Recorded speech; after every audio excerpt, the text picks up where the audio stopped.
Now, our next film is all about showbiz agents, Richard, sometimes called the 10%ers, although these days some take a bigger cut than that, don't you?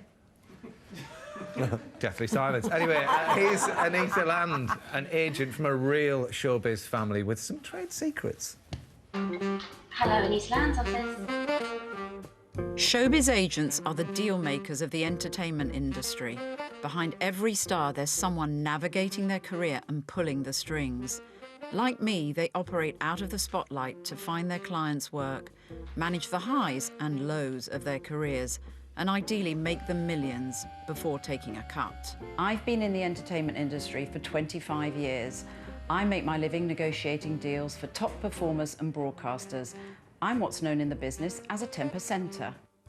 So how important do you think an agent is to an artist's career?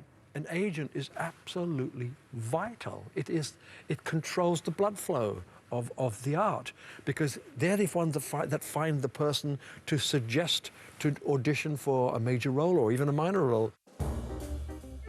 Show business runs in my family.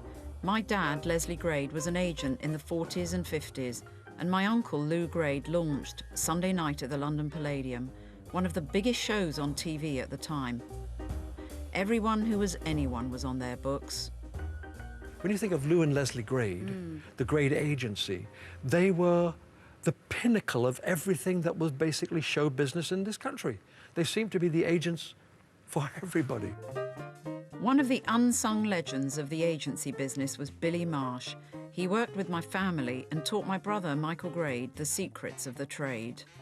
Billy had one expression he always used to say: do anything for them, he said, but never put their coats on for them or carry their bags. I love that expression. He said, because you end up being subservient. Yeah. And it should be a relationship of equals.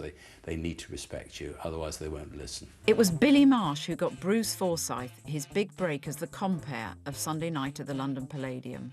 I was with a dreadful agent before Billy. He had me signed to life like a servant that you couldn't get rid of.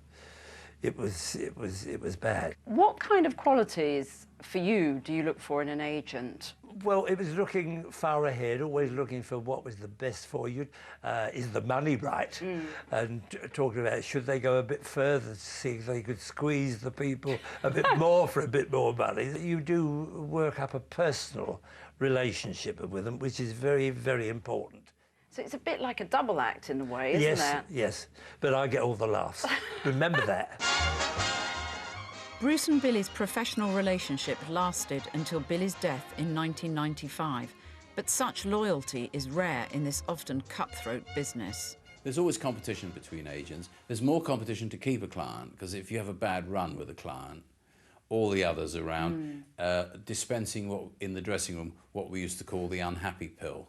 And you go into the dressing room and say, your agent must come every night. So, actually, I haven't seen my agent for 3 weeks.